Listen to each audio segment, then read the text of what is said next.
Giffy was just saying that she loves white knobs or something. I don't know. I never said anything of the sort, so don't shame me, bro.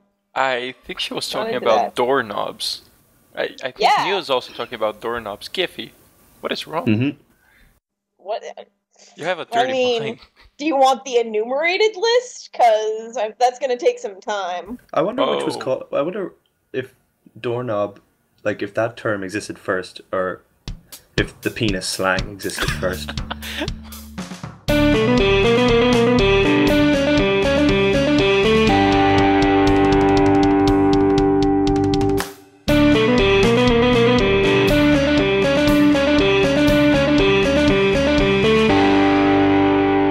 Hello everyone and welcome to another episode of the Shifty Key Podcast. I'm Louise, aka SpartanSloth, and today we have...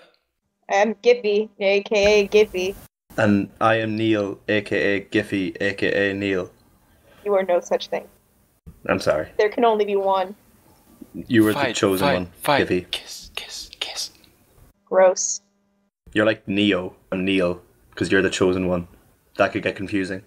That could get a little confusing. Let's just be Giffy and Neil separate of one another.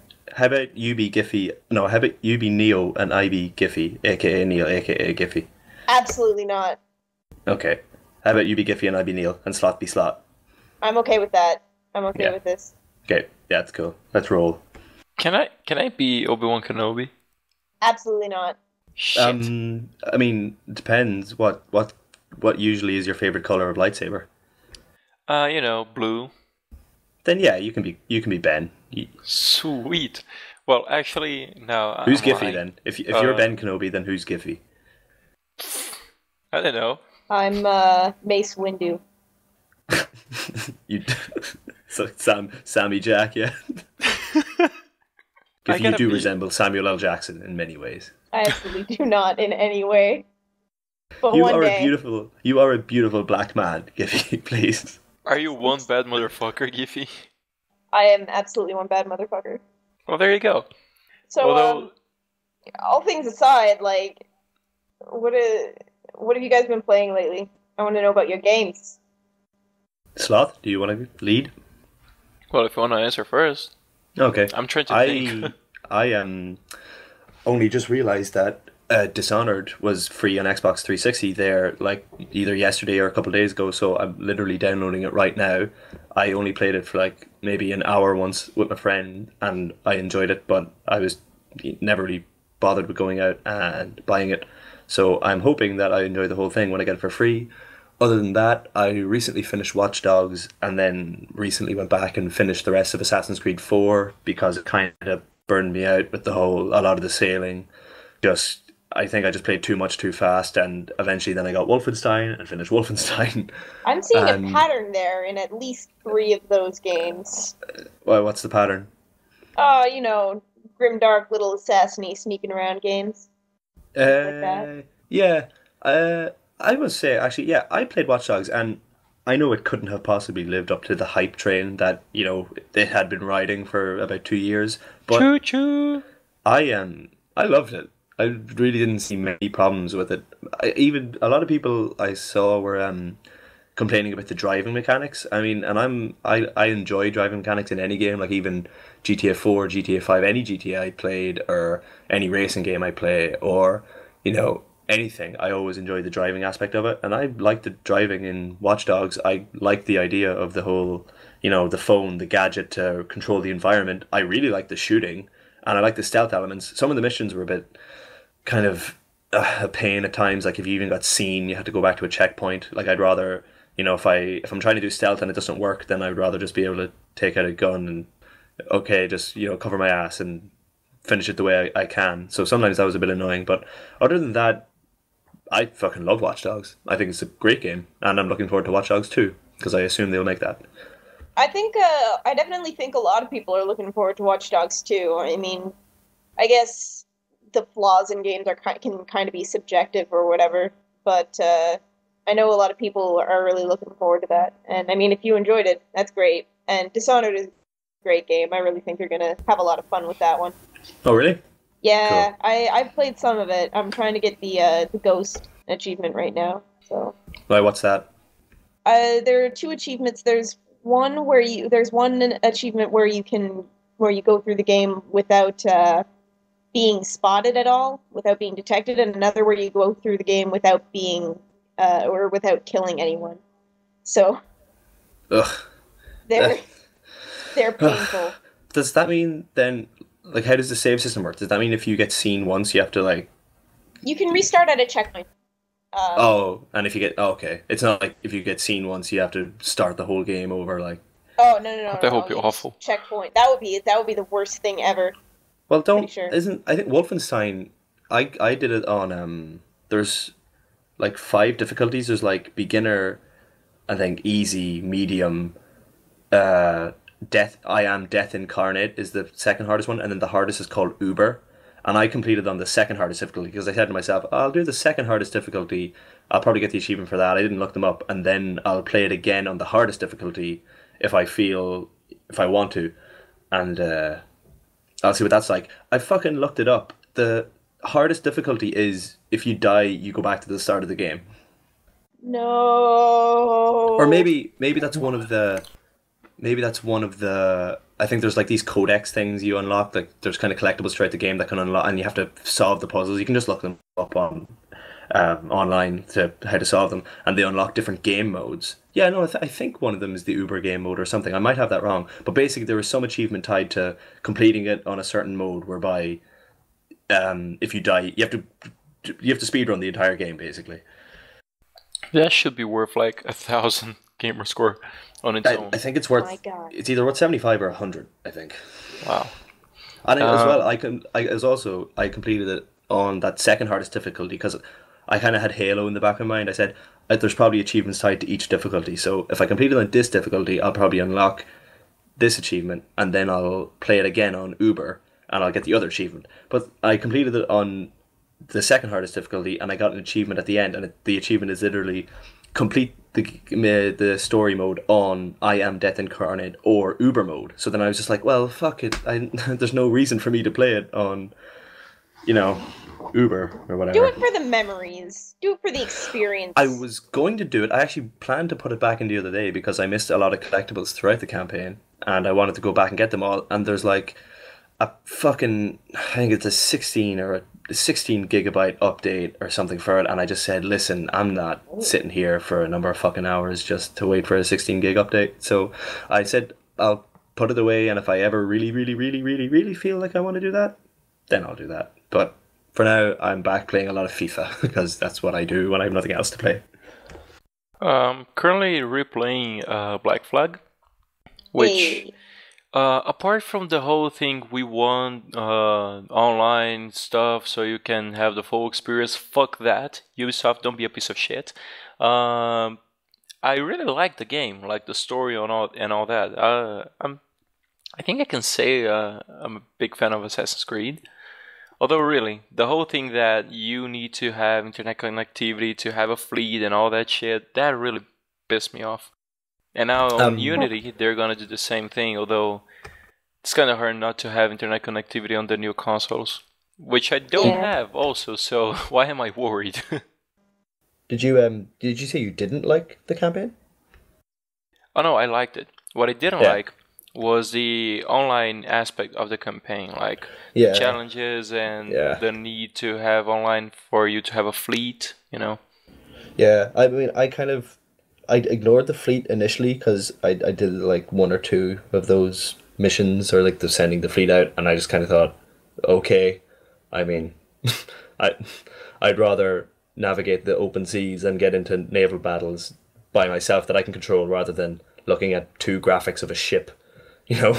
Just like 2-dimensional. Like I was just like, okay, I don't get this. But then I went back and did more of them later to get more loot and gold and stuff, and I found that to be really helpful. But yeah, I hadn't played an Assassin's Creed since 2. I played the first one and loved it, and then I played the second one and loved it, but I never played any of the other 2 Ezio Trilogy games, and then I didn't play 3, and then after that even, I don't even know how many exist. I think there's like 3, and then is 3 Liberation, or is Liberation a different one? Or Liberation is a different one, I think. It's kind of a spin-off. It was initially for the Vita. Now they released for PC, and I guess they released it for the 360, but I might be mistaken. I did not like 3. I did not like Assassin's Creed 3. I played it for about an hour and a half, and I hated the crap out of it.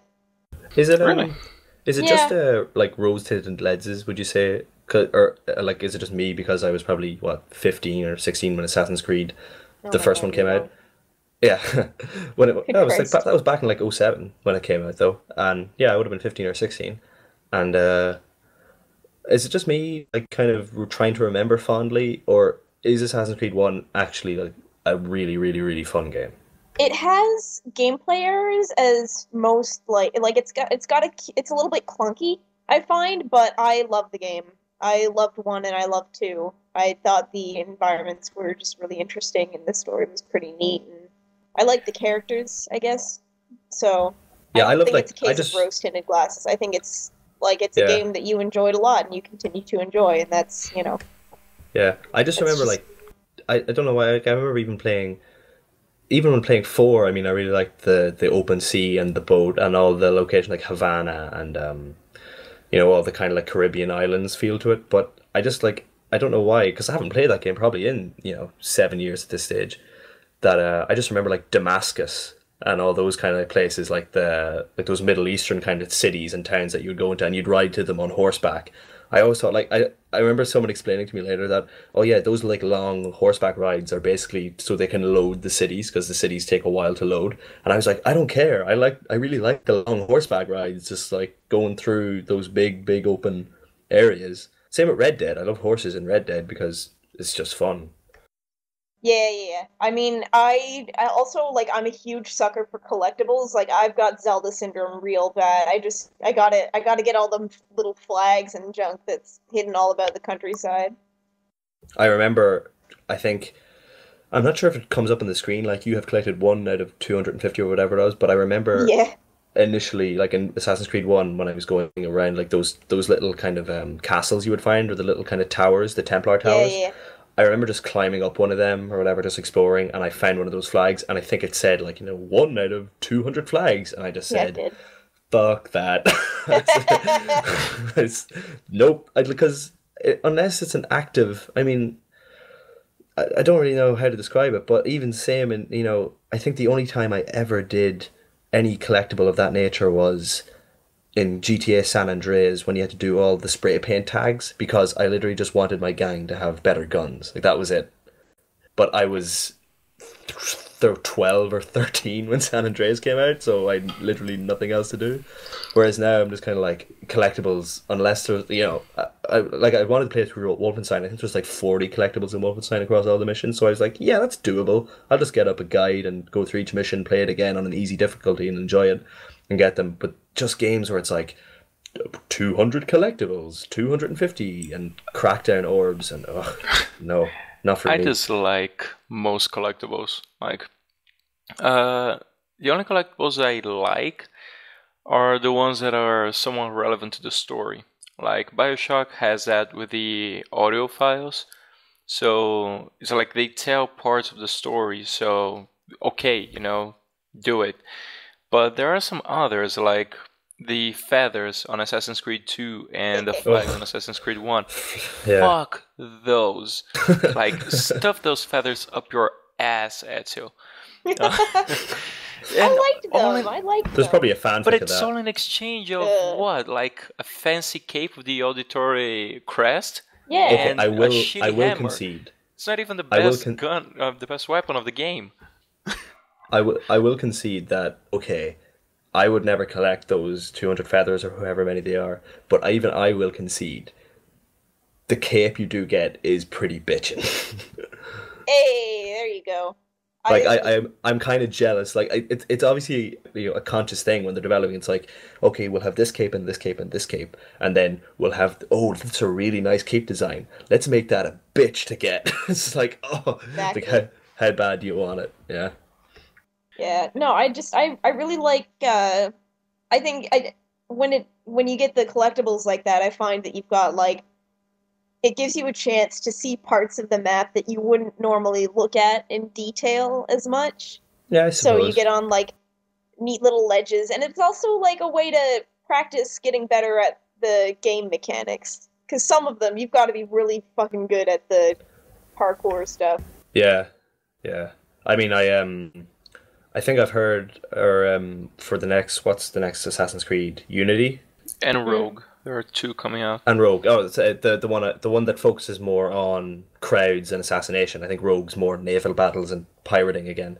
But Yeah. what I've heard about Unity is that the free running they've sacrificed realism, as in the way you would have to actually scale a wall. They've sacrificed realism for like fluidity, basically. So I think if you're going to play Unity, if you're going to be running up buildings and scaling walls and jumping and stuff, I think a lot of people who have played old Assassin's Creed games will probably go, this doesn't feel right, but it feels better, because it's like oh shit, that's ridiculous, but at the same time it's like, yeah, but it's ridiculous, and I don't fucking jump 40 feet to my death because I tried to go from one ledge to another. God, I have fallen off so many buildings in Assassin's Creed 2. I've just like dipped about accidentally and gone like a little to the left and jumped off to my death.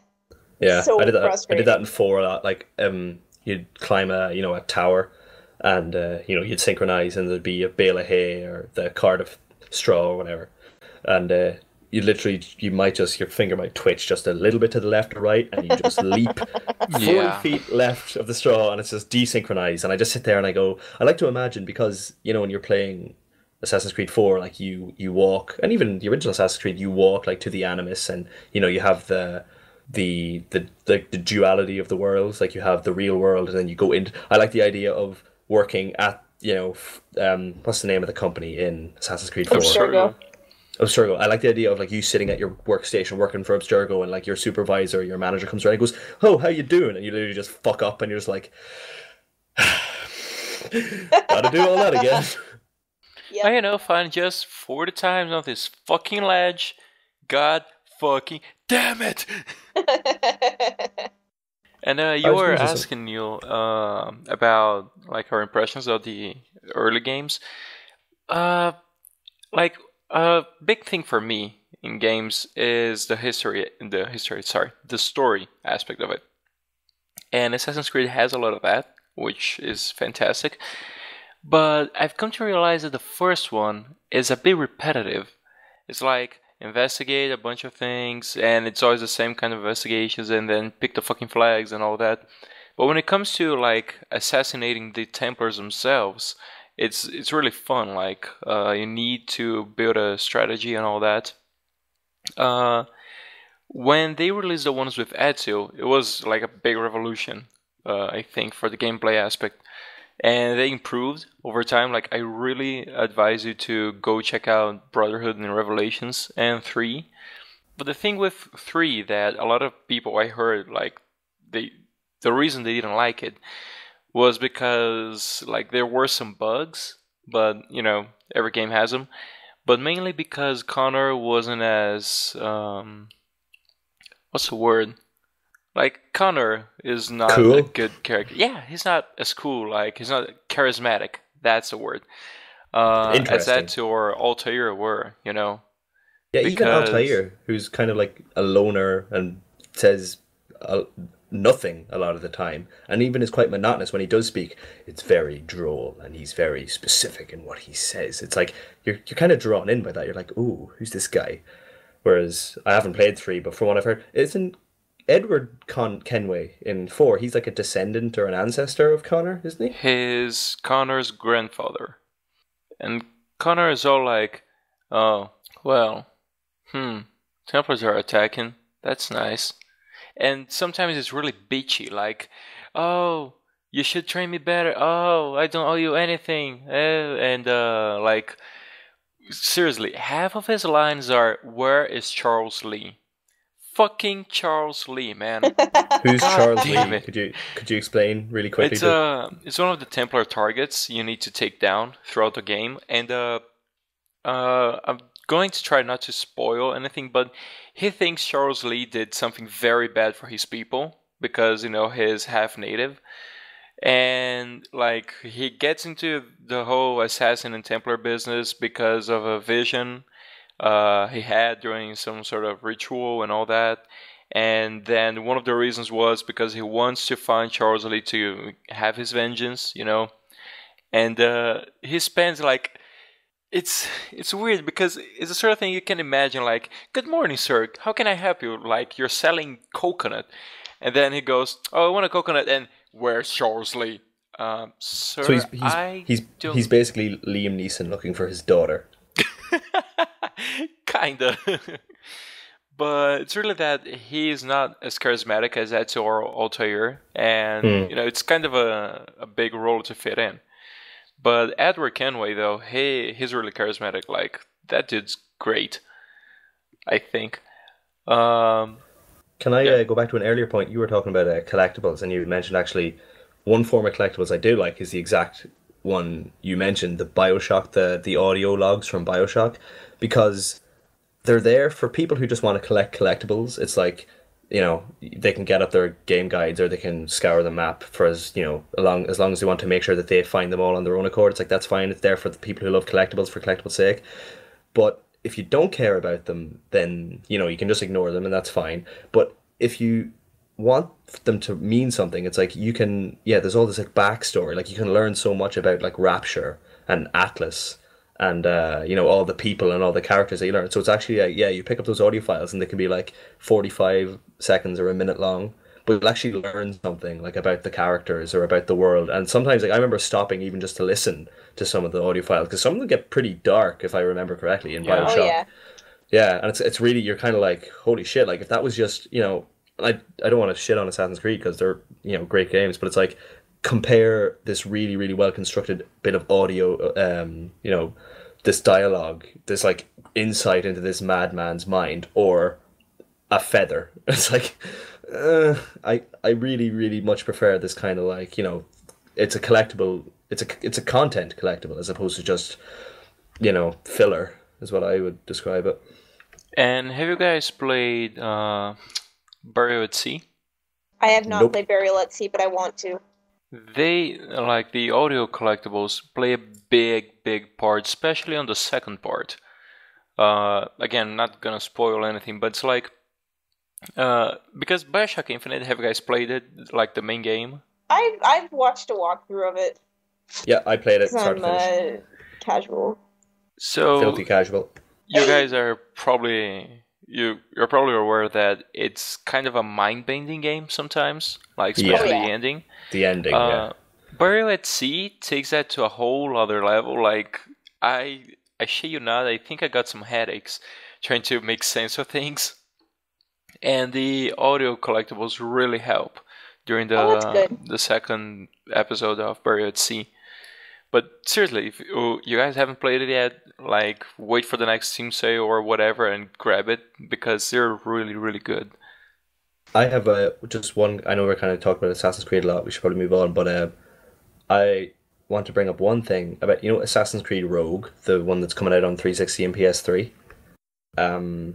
The lead character in that I think he's an Irish descendant, but I don't care about that. I am Irish, by the way, but his name is Shay Patrick Cormac, right? My Now- God. Now, okay, if your response is instantly warming to me because I don't know if anyone else knows, but Shay, okay, it's not very common, but I would classify it as an Irish kind of name, like Shay. There's a famous Irish goalkeeper for our national soccer team called Shay Given. Like he was this iconic goalkeeper, basically. He's recently retired, but so Shay Patrick Cormac. Let me tell you, they're all first names. Cormac is a That's first the name. most Irish name I've ever heard in my life. Yeah, he may as well just be called like Whiskey McPotato. It's just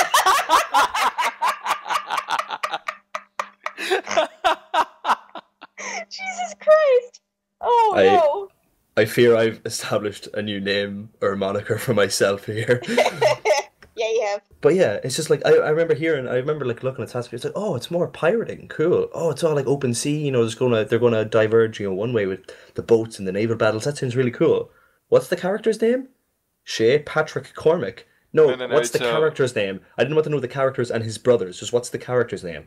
oh, it's Shay Patrick Cormac. That is the stupidest fucking name I've ever Which heard. shall now be It's referred actually a to potato as. farming simulator. Well, what was the name again? Whiskey? Whiskey McPotato. Yes, Whiskey Potato. You should totally change your username to that now. I changed my on the Rooster Teeth site or here. Yeah. Both. I changed it. You should change your actual name to Whiskey McPotato. I was lucky enough that Neil was an account. Like I only signed up about a year and a half ago to the Rooster Teeth site, so someone had the account called Neil, but I checked it. So I had a different username, and I checked it, and I was just like, this guy hasn't signed in over 8 years. He has no friends on his account, no pictures, no nothing. So I just emailed, or I sent Barbara a message just saying, hey, is there any way I could, get this account by any chance? And she was like, yeah, okay, sure. So she changed me to Neil. So I'm in the very elite group that have their first name as their username. So I had to keep it that way. I just checked. I had the same thing happen. Before I signed up, there was another Giffy on the site. Impossible. And they were a 31-year-old man who had signed in once about 9 years ago. So, Giffy, that's you. No, it's not. I'm not a 30-year-old man. Hand to God. You're 31. Well, that was when the account. No, I'm 26. You're 34 now because that was 3 years ago. So. Oh my God. Anyways, not so a I just 31-year-old checked. man. Whiskey McPotato is available. I might leaving it out register. there. I probably have a second email that I use because I have my personal email and I have my Xbox Live email. So I might park that account, Whiskey McPotato, make a persona out of it. From an Irish perspective, those are all first names. So yeah, like in English, would be the character name could be like Peter, John, Jason. Yeah, it'd just be like calling him Jim, Bob, Jerry. And it's not even I don't even have the problem per se with the three names. Like okay, because one of the coolest names in the world is the original. Was he the Red Ranger or the Green Ranger from Power Rangers? His name is Jason David Frank. Like that is his name. The actor who played him. Cool name. Yeah, he's an MMA fighter now. Like Jason. So it's not necessarily the names if they have a nice ringtone, but literally it's three so Irish names. Shay. I don't know anyone called Shay, but it's still a really Irish name. Patrick Cormac. Okay, Cormac can never possibly be a surname. Never in the history. You have Mac Cormac. Like in Irish names, just really quickly, it's like if you like I said there, McPotato. That's kind of a joke. Irish names start with Mac, like MAC or MC. That basically goes back like that basically goes back to the Irish language. Like Mac, MAC, is the word for son. So it's like if you're John Mc, I can't think of the fucking name, McGuinness. Like if you're John McGuinness, basically, in Irish terms, that would be like you're son of the Guinness family or clan or whatever you'd call it that. So like that's where the Mac comes from. But like, so you have Mac Cormac. That's a name. I know people with the surname McCormick. But yeah, Shay Patrick Cormac. It's wonderful in a way, but horrible in many, many others. Dude, that's... Yeah, I'm just trying to think. That's a thing. Louise, name two of your friends. Like Standard Brazilian or Portuguese names. Oh, okay. Let's see. Well, you're talking about standard because I have a friend with a very weird name. Let's see. Alexandre and Ricardo. So Alessandro, Ricardo, Luis. That's the new protagonist for the Brazilian, Assassin's Creed. My God. I don't know if you guys are aware of the that. The Amazon rainforest would be an awesome setting for an Assassin's Creed game. Yeah, I was thinking about that the other day. Like, we have some really cool things that could be used for Assassin's Creed games. No, come on. I mean, from our past, like during the colonial times and all that shit, it would create a very good story. Like, I kind of hope they do it one day. There still is that map from the first game, like from the first Assassin's Creed, when Desmond finds out he has like that eagle vision towards the end, and you look at like the room that you like sleep in and stuff, and there's like a map, and it has all these like assassin logos like all over the world.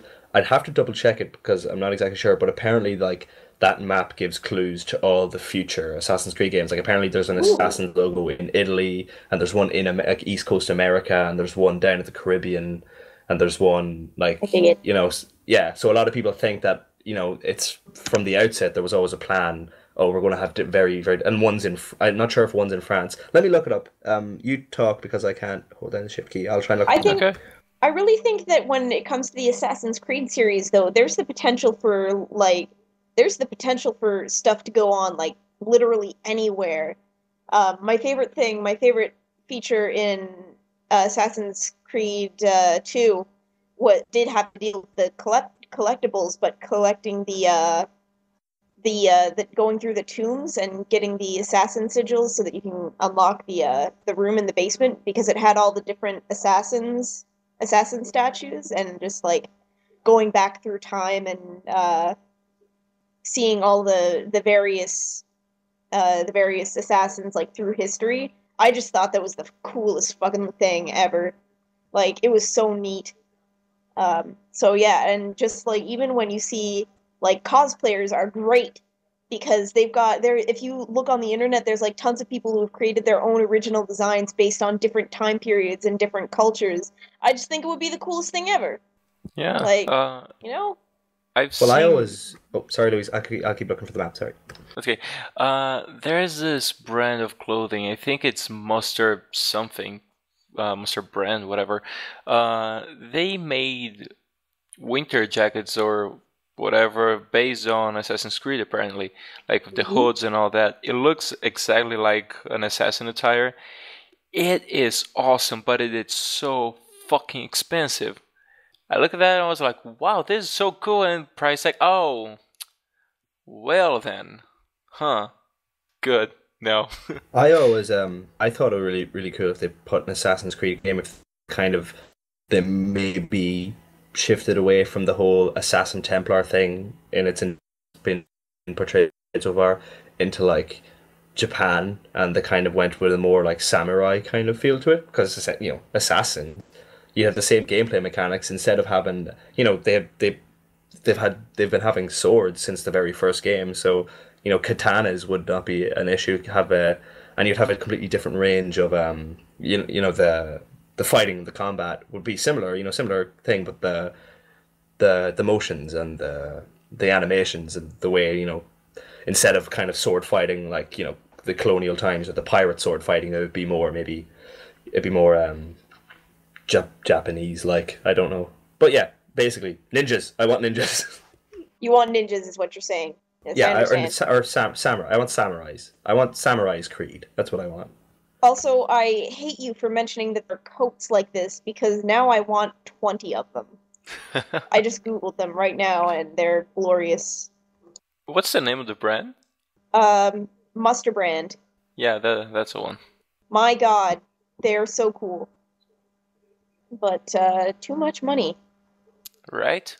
Entering the store as we speak. Wow. And there's like Watch Dogs stuff, Assassin's Creed, StarCraft. Yeah, there's like World of Warcraft stuff, Diablo stuff. My god, that's really cool. Adam Jensen's coat, nice. $219 that I don't have, awesome. Jesus. My god, they've got the Watch Dogs coat for $219 if you want to spend money on that. I've been playing a lot of Borderlands lately. Talking of games that we're playing recently, I've been playing a lot of Borderlands 2. I picked it up again just after they announced the pre-sequel, which I am extremely hyped for, as it happens. Have you guys heard much about it, or? I have never played a Borderlands game, and I have no idea why. Me neither. Oh my god, they are so good. They are so good. You just okay. I think I know why I didn't. Why didn't you? I think this might sound stupid, but I think it's happened to me with games before as well. I think it came out around the same time as Bulletstorm. Oh yeah. Now I might be wrong there. I think it might have come out around the first time and I think it's because it was first person shooter, kind of future setting first person shooter with that wasn't Halo, and it's kind of like, okay, and I wasn't overly interested in them in their initial in the initial advertisements of them, and I just think I must have seen a video or a review of Bulletstorm first, and now I just associate Bulletstorm with, what's the name of the other game, the Borderlands. And it's like, it's like one title beginning with the B, first person shooter, kind of space age. And I think I just saw like a disappointing review for Bulletstorm, and I just forever associated.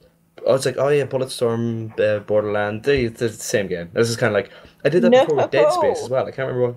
Wait, have you played I can't remember what game it Bulletstorm? was, but no, I haven't played it. But I remember reading like reviews and I was just kind of like not blown away by it. And I think just something stupid in my brain associated both of those games together, like in a bracket. Like, it's just kind of like Bulletstorm, Borderlands. They're first-person shooters. They're, whatever. Just, they're nothing. They're not, they're not world beaters. They're not anything. You probably won't be interested in them. And then I did that with Dead Space as well. I only played the first Dead Space there about 5 or 6 months ago because at the time it was released the same time as another game that had Dead in the title, I'm pretty certain.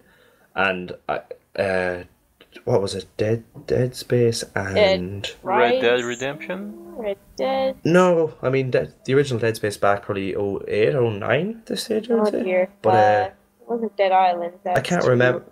I like Dead Island. I'm like one of the few people who really enjoyed Dead Island. Like I played all of Dead Island. I put it in. I loved it. I loved how it looked. I loved how bright and colourful it was. I loved the gore. I played through it start to finish, enjoyed it, and went online forums and then saw people lose their shit. I was like, well, I enjoyed it. I don't care.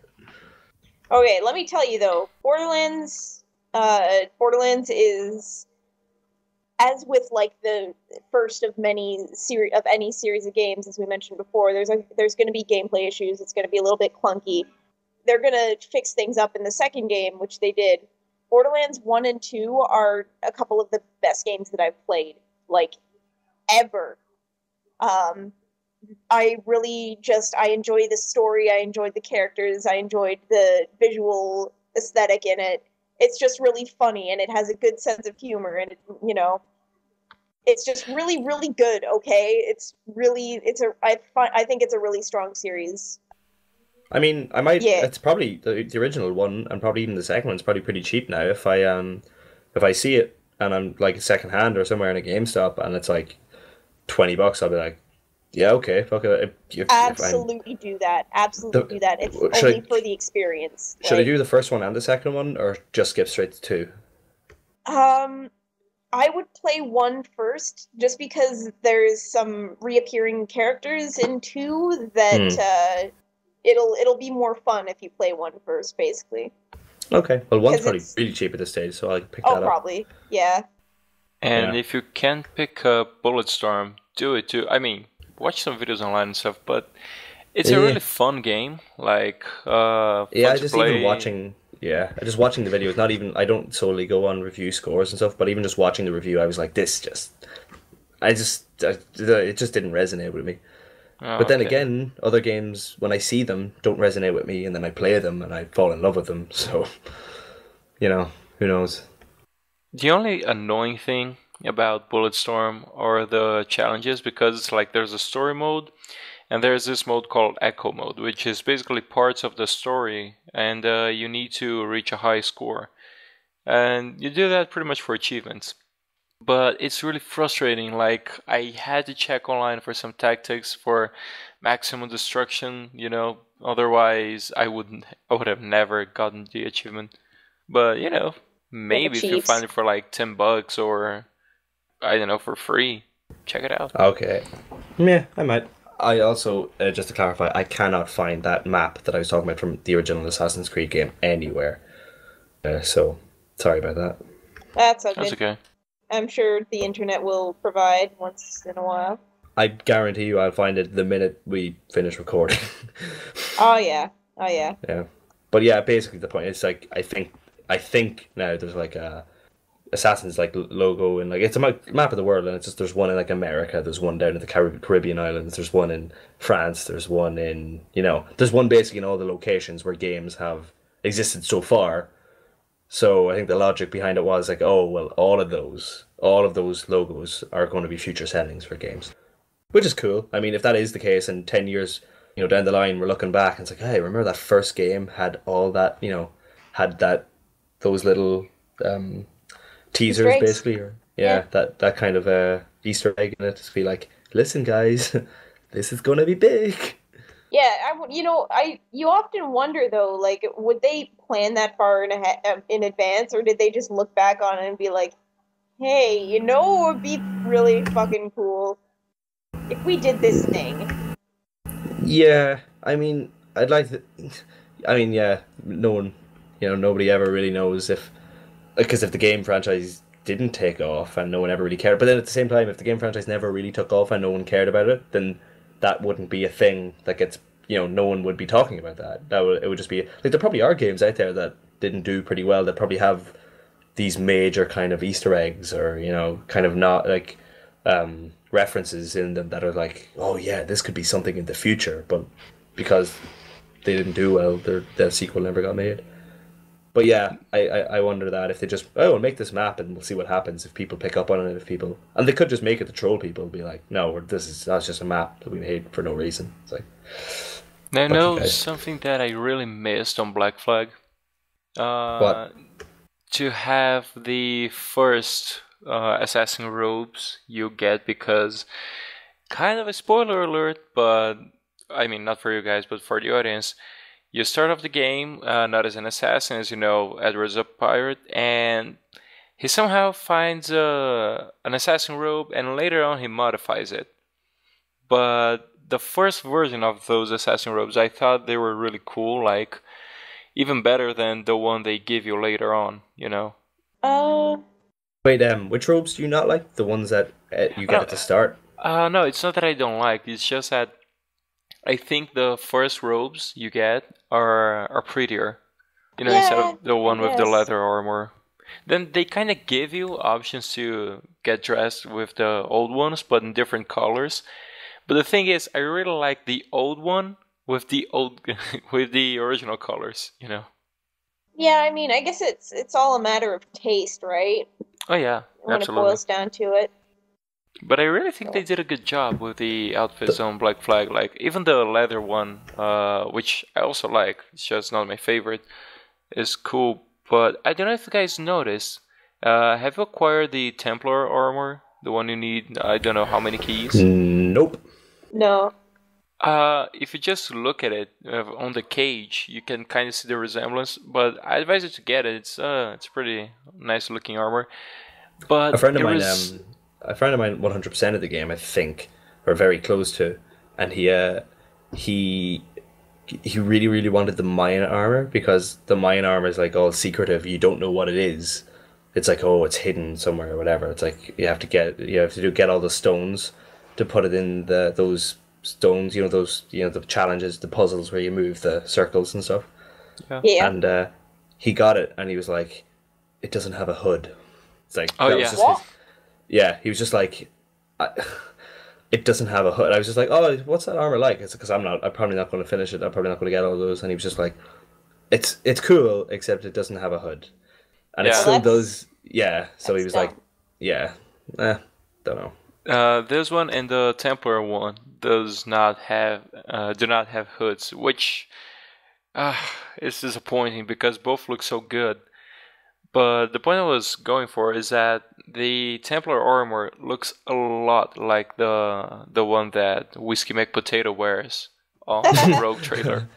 Well, that's the thing, isn't it? Whiskey McPotato is a Templar. It's the first time you're going to play. Well, it's not the first time you're going to play as a Templar, but it's the first time the main character in one of the games is you play as a Templar throughout the entire game. So maybe he ends up wearing that armor. Maybe that's like, maybe that is the armor. Maybe Edward Kenway gets it, but then this guy runs into Edward Kenway. Oh no, not really. It's just that Whiskey comes after Edward, because another kind of a spoiler. Edward has a son, and let's just say that he showed up on something from Assassin's Creed Rogue already as an adult. So either he gave the armor to Whiskey, or I don't know. It's just that on Black Flag they make a big deal about it, like, oh, this is a very special armor. Oh, Templars think this is awesome and all that. It's totally worth getting all the keys, you know. Yeah. Do it. And then like they give it as the default armor or whatever, the outfit for the main character on Rogue. Yeah, I mean, I really loved Assassin's Creed 4, and this is coming from a guy who literally played 1 and 2 and then hadn't played the middle ones. Yeah, any of the other, well, yeah, even played them probably once, maybe twice. Hadn't played through any of the Ezio trilogy, like any of the other 2 Ezio games. Hadn't played 3, didn't play Liberation, and literally I saw the videos of the naval combat and sailing the seas, and I thought, I have to get this game, and I loved it. But the only problem is now is that Rogue is going to be coming out in 360, only on 360, and Unity is going to be coming out on current gen. So if I'm going to get one of them, I'm probably going to get Unity just for the mere fact that it's on, it's on the Xbox One. Just personally, I just get all my games on my One now. I just want to test out, just want to see how better games get there. I'm not really concerned with how, games that come out on 360 anymore. That's just the way I look at it. So it's kind of sad that I'm not going to get to play another game. Well, I could if I really wanted, I suppose, but I probably won't. If I get one Assassin's Creed game, it's probably going to be Unity. You'll have fun with that, I'm sure. Yep. It's once more a matter of preference. Or it's also people who kept their previous generation and have current generation and love Assassin's Creed. They can experience both. So that's good. Now, one thing that apparently, like, they have those ask someone from the Assassin's Creed team on Twitter, and someone asked, like, if Unity will be a straight sequel to Black Flag, like, in terms of timeline, and I think at least the question I'm asking myself is, which one should we play first, in order to follow up the current events, like the present day stuff, Because if you go like from console to console and timeline stuff, it will be Rogue and then Unity, but they don't really reveal that. It would kind of suck like to get a spoiler up front on Unity, like, oh yeah, remember the events in Rogue? No, I don't, because I didn't play it. Yeah, so those guys died and that thing happened and all that. And then some other stuff occurred in the middle here, and we're here. Yeah. Like, what the fuck happened to Assassins and Templars? Like, why are we playing with green aliens? Well, I think that's why it's not just a gameplay kind of divergence that they're kind of going with. Like, I think they're taking the whole franchise in 2 different directions for the moment. Anyway, if people get sick of naval combat, they'll probably stop it. But I think one direction that the game's going to go now is large crowds, tightly packed streets, buildings, navigating, stealth, assassinations. That's like one game. That's going to be one story in and itself, and that's going to be a different thing. And then there's going to be Rogue, which is naval combat. It's probably more pirating related things, more kind of, obviously coastline plays a big part in it, because you'll have to be based around large bodies of water, and that'll be a completely different story and different characters and you might get references from one in the other, and you might get subtle hints. It's like if you've played both, you might pick up, it's like, oh yeah, that happened here. But I don't think if you play if you play a Rogue, it's going to spoil Unity, and I don't think if you play Unity, it's going to spoil Rogue. I think they're going to be 2 completely separate entities in and unto themselves, and they'll be linked, but they won't be directly related to each other, if that makes sense. The same way the Ezio trilogy is. Yeah, I mean, it would be hard to achieve that, but I think they could pull it off. Yeah, I mean, I trust them, and even that demo I saw of Unity, I was just like, yeah, sold. I'd buy that straight away. Now, I gotta say, I kinda already hate McPotato, not because of anything, it's just that because of his name. The idea of playing as a Templar, it's just like, it's awesome. Like, I've always felt like, I really wish I could like kick some assassin's ass sometimes, but he's a fucking Templar, he's a bad guy. Why are you doing this? Have both of you played like every Assassin's Creed game so far? You know what? I think we're gonna have to do some. They're flipping the paradigm a little, which is, you want to do that when you have a really long series of games, right? Because if you just keep doing the same thing over and over and over again, then you're just, That's why Samurai's people are gonna get bored.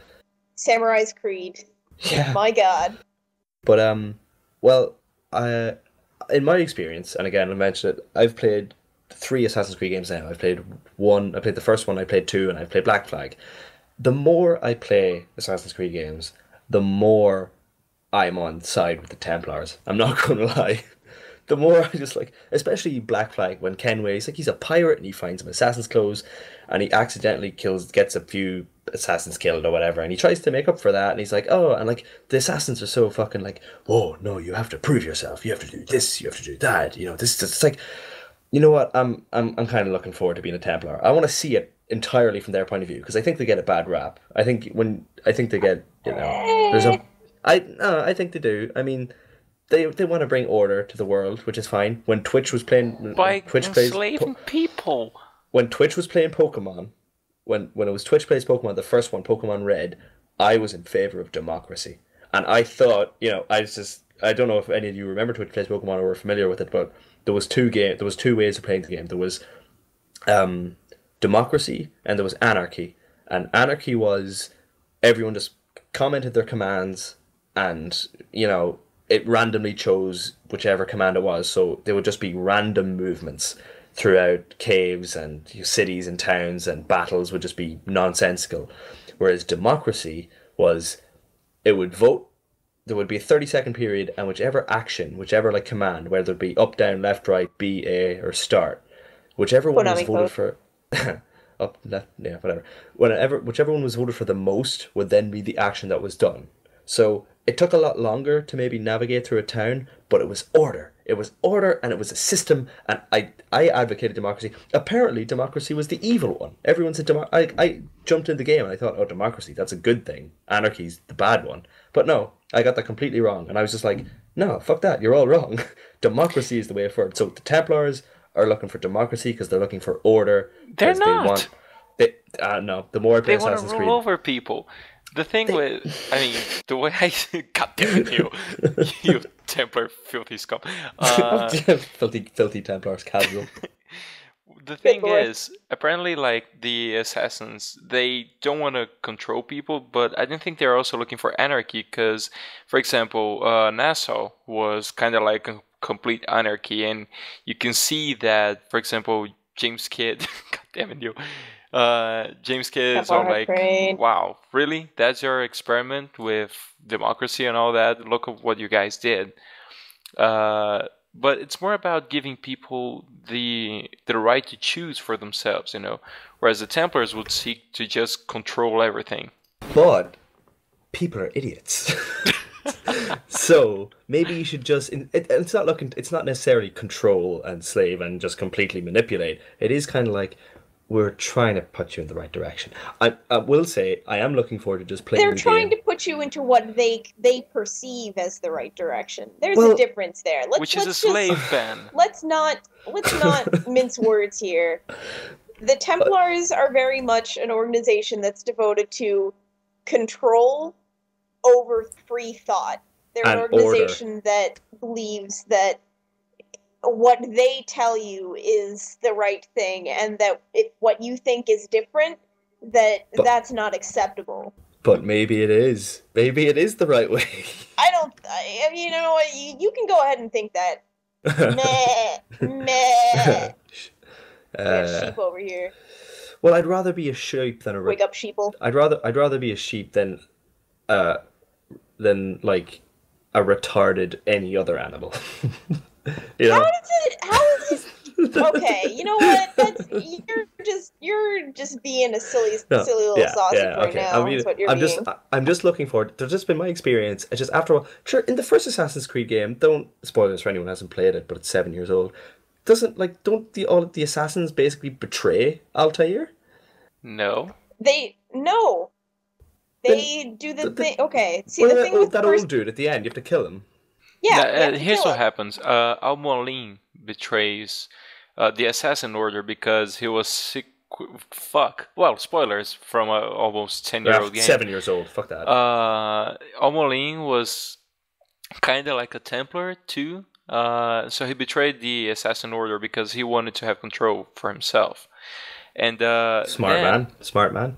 After Altair defeated him, one of his rivals within the Order, because the guy was just a bag of shit, was creating trouble. And then, like, if you read the Secret Crusade novel, they explain that in detail.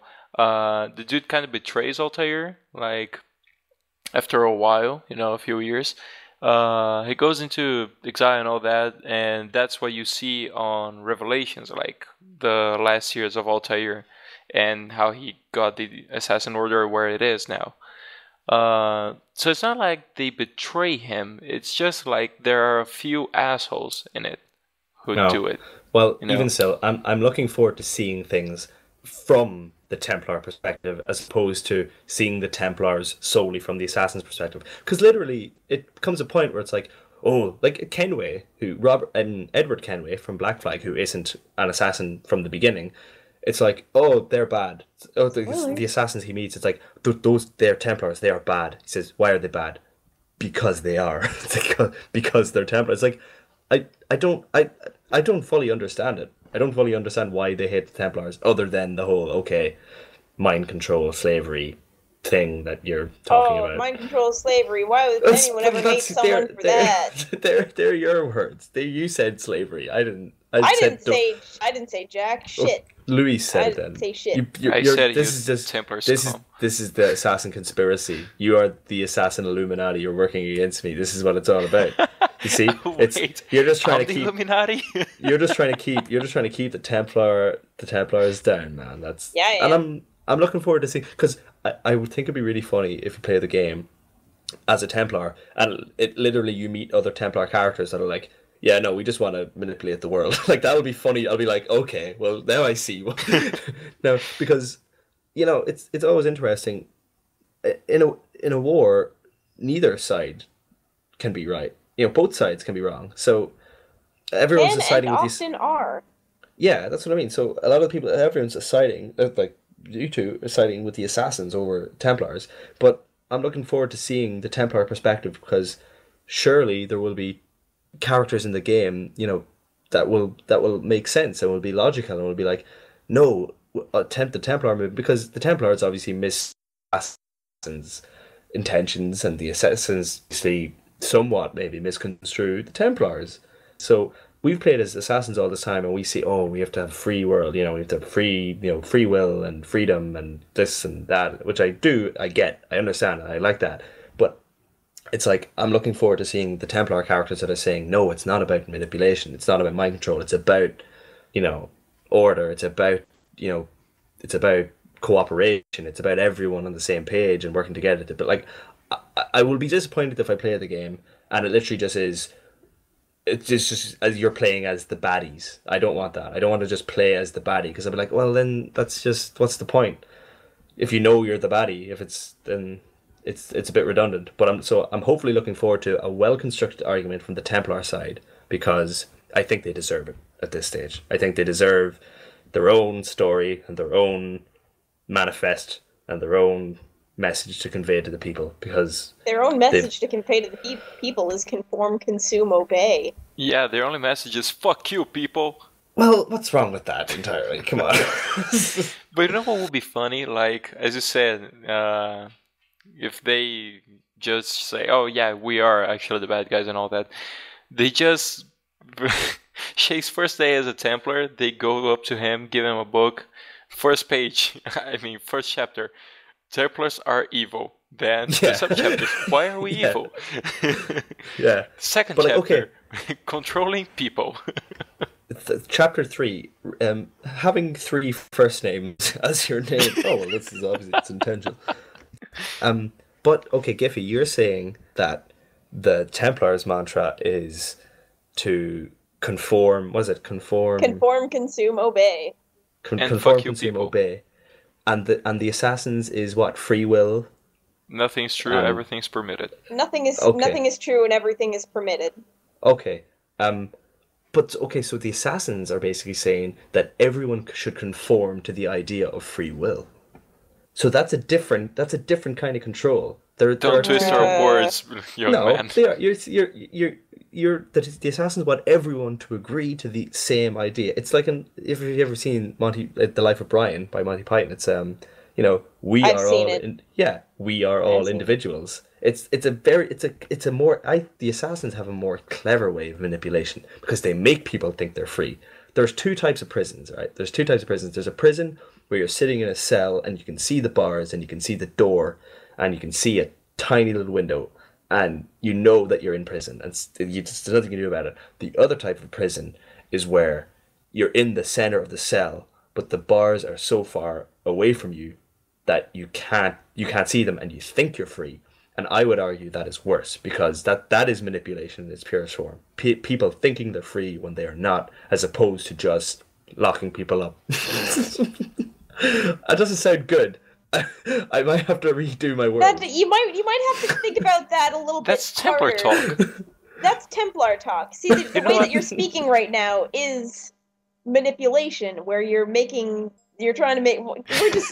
We're getting way off topic here. You know what? Neil's participation on this podcast was brought to you by Abstergo Industries. Yes, yes. But I just Precisely. think it is important to evaluate, but don't just default because you don't like. If there's a duality, okay. First of all, we all probably know only a Sith deals in absolutes. Firstly, yeah. But secondly, if there is a duality and you don't like one, don't immediately default to the other. So you don't like the idea of manipulation and order and control on the part of the Templar. Don't immediately assume that the assassins are the good guys because I don't think they are. I don't think there are good guys in this thread because you play as assassins the whole time and you are murderous. You are the most murderous you don't people. kill civilians. I don't think for one moment that a Templar would take their hand because someone's a civilian.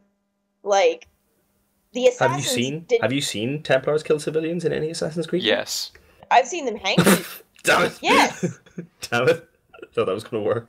They also kidnapped Desmond, who Desmond arguably. Nah. They beat up little children. That's what happens with Connor. Yep. Okay. I'm not saying everything they do is good. I'm just saying the idea of everyone should conform to the idea of free will is just as dangerous, if not more, because it gives people a false sense of freedom. How is it false? Because it's only a name. How is free will imprisonment? How is the ability to choose your own path in life imprisonment? Because it's only freedom in name. It's freedom. It's saying how? No. How? How? Because literally how? How can the ability to make your own choices be? You're so Templar. It's not even The funny. Templar guidebook didn't cover that, did it, Neil? Well, I have my Templar exams next Thursday, so I hopefully well, I better. good luck with gonna that fail. one because you're not convincing me. I better brush up on Chapter 7, How to Convert the Filthy Casual Assassins. Converting your friends to Templarism. A how-to Failed. guide. Hey, bro, like your name. Have you tried having 3 first names? Have you seen that? Have you seen that one? It's an animated GIF that I've seen somewhere. It's really funny. It's based on that one Oreo commercial where it's the two people sitting in a library or something. I'm gonna punch you. No, but it's my favorite because it's just someone's taken the busts of assassins and put them on the faces of the actors in the commercial, and they're just getting an argument over assassins and Templars, and it just gets worse and worse until there's this massive fight and a police car crashes through a wall, and it's so good. So funny. I have it loaded on YouTube. I'll watch it at the end of this. I am laughed. By the way, for those who don't know, Giffy was just talking about something, and then she said she was talking about that commercial, and she just kind of interjected that she was going to punch me. It was because, as she said, she saw a funny animated GIF. I wrote animated Giffy in the chat. Yeah, real original. I have never heard that one before. Well, it's also funny because your name should actually be pronounced Jiffy. Actually, my name should be pronounced. Go fuck yourself. I'm joking.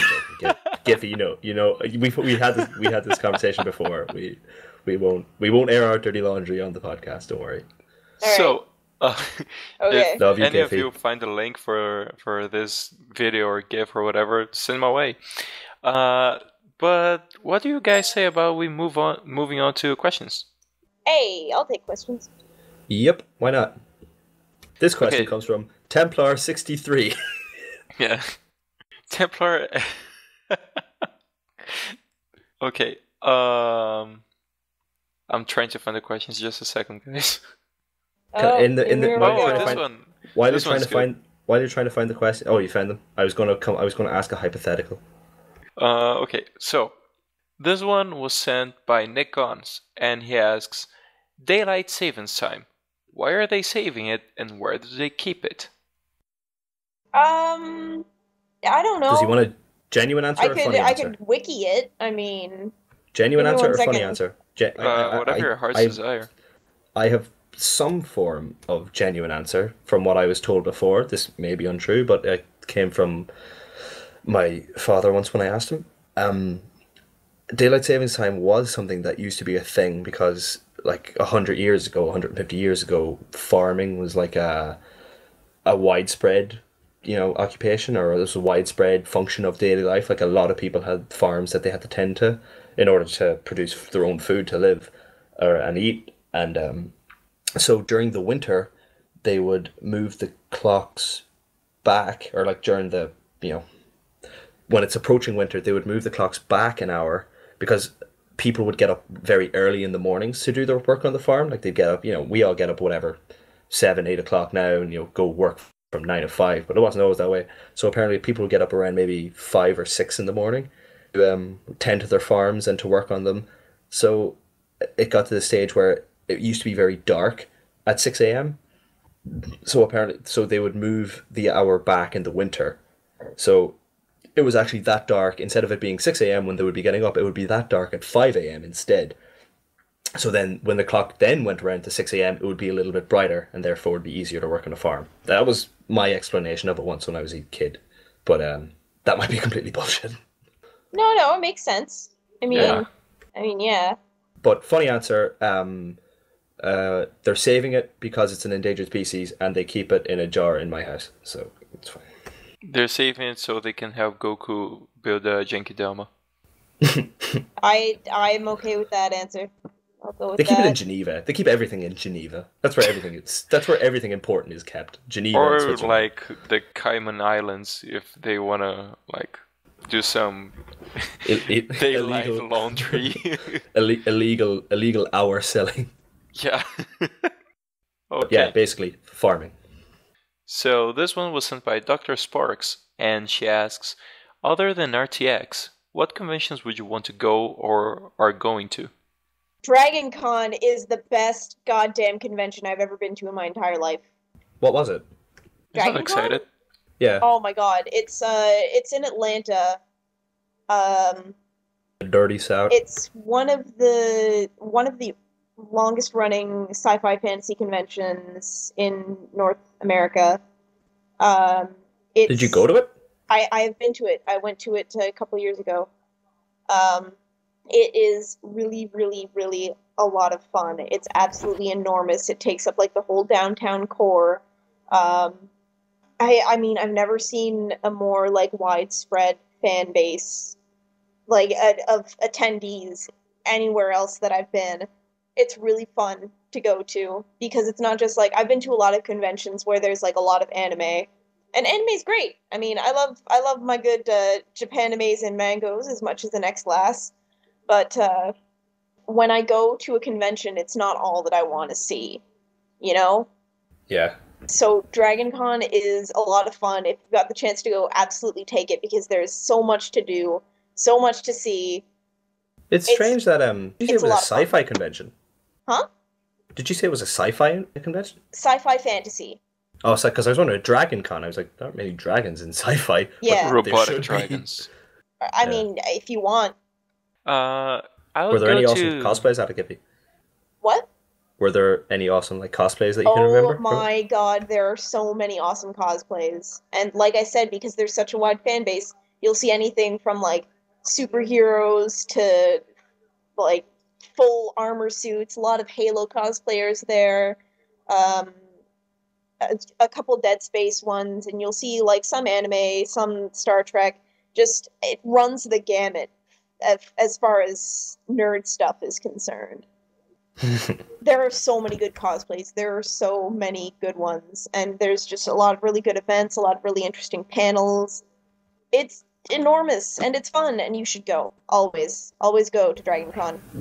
That's cool. Well, I'll either go to that one, since you made such a good advertisement of that, or San Diego Comic Con. I think we might have just lost Luis.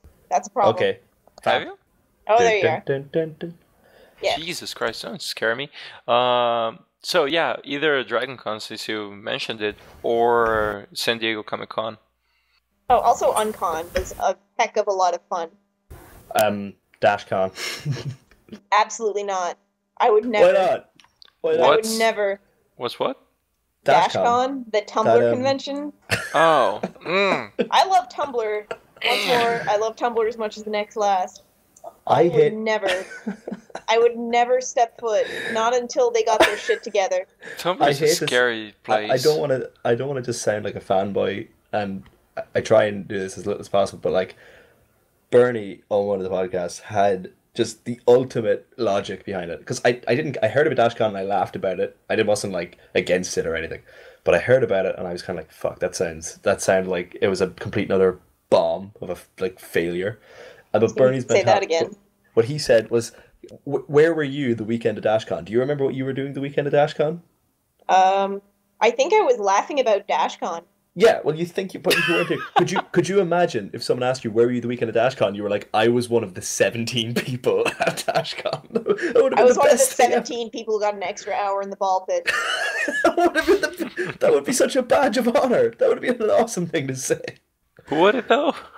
Yeah, I thought it was so funny. Yeah. 10 years from now, no one's gonna fucking remember DashCon. No one's gonna remember this first year. But you will. You will. You'll remember you were there for it. You were there for the first ever one, and that's what I think is awesome. Yeah. I guess. I don't know.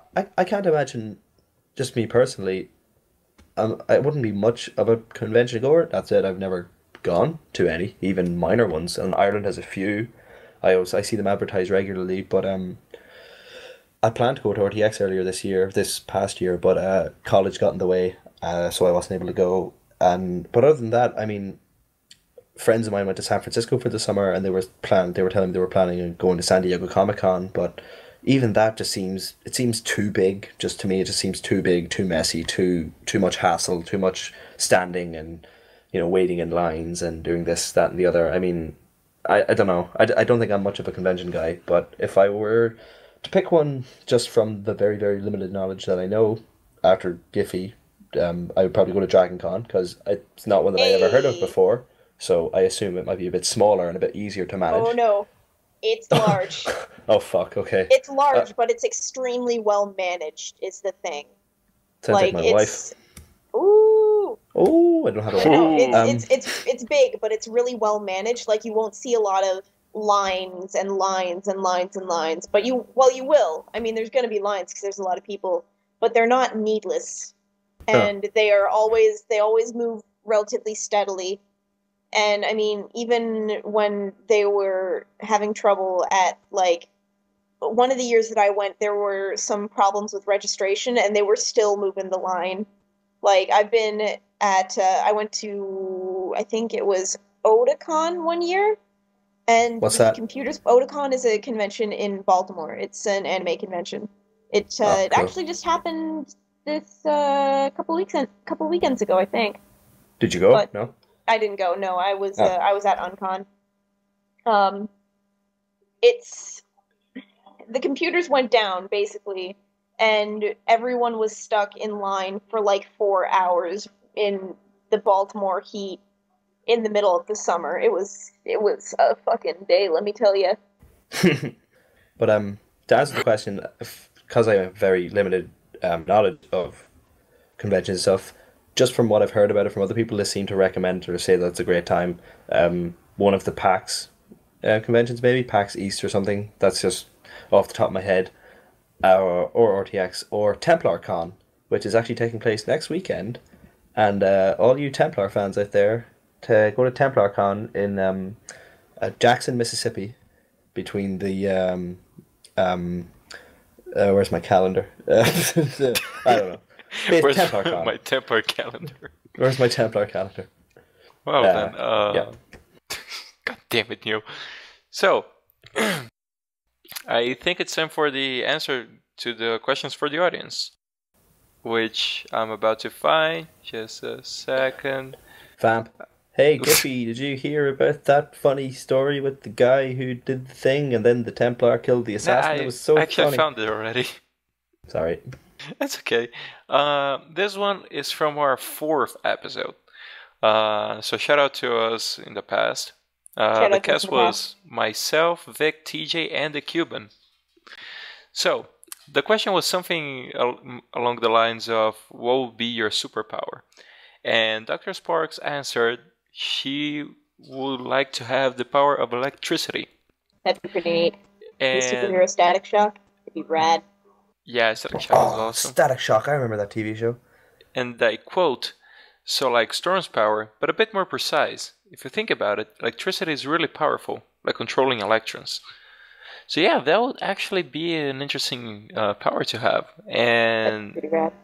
I gotta say, Static Shock and Batman are, Batman's enemies and stuff, are pretty much the only things about DC that I like.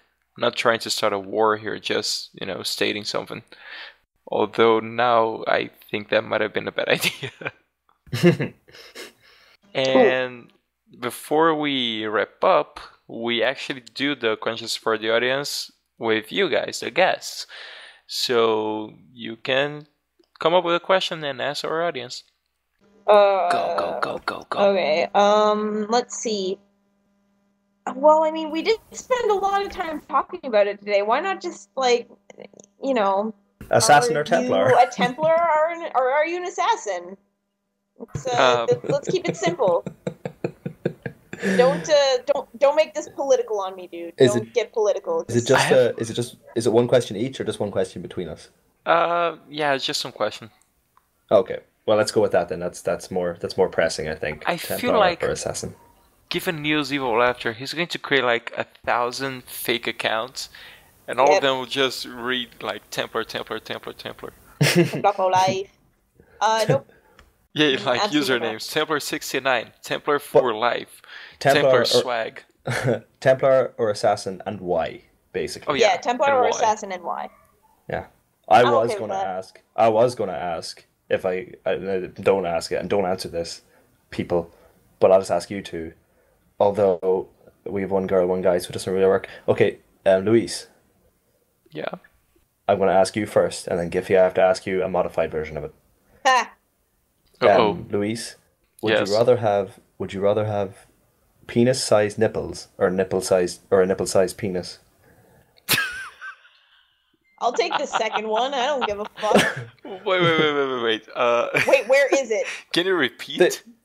Would you rather have penis-sized nipples, so both your nipples are the size of like penises, basically, or would you rather have a nipple-sized penis? First option, I guess. If I had first option would also react similarly to penises. So if you were feeling it, then it would be very visible. Like nipple boners, is that it? Yeah, basically. Gross. Well, at least I'll have like 3 of them, so that would make for interesting activities. Try finding 3 girls though. Heyo! That was a joke on your ability to get bitches. Shots fired. Yeah. That's mean. It is. I'm sorry. I'm sorry, Luis.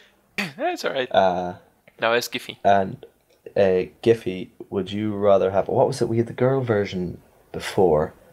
We had an initial one, then we had changed it to something else. It was Would you rather have...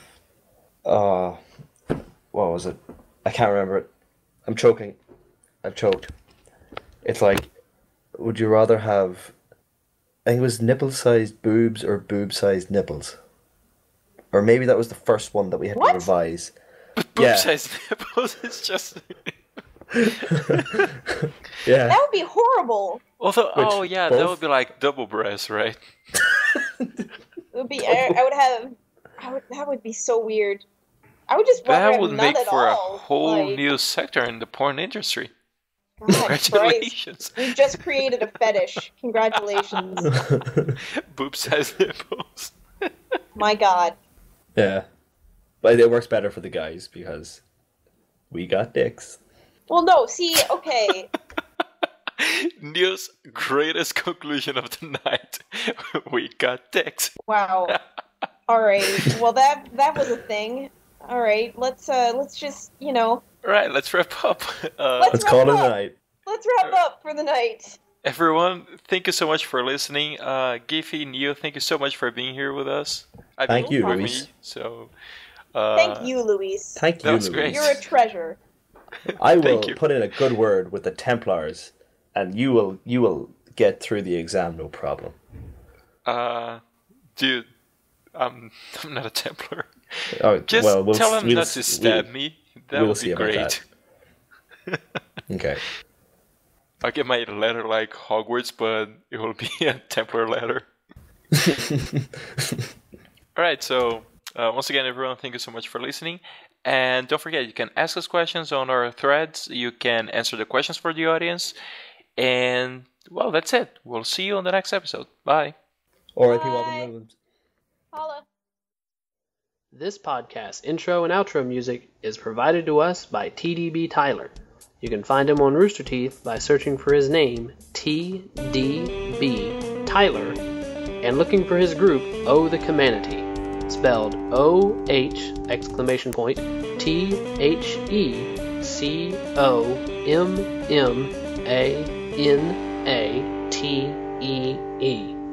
You can also find more of his work on YouTube by searching for his channels, The Dropped Banana, all one word, and Oh the Commanity.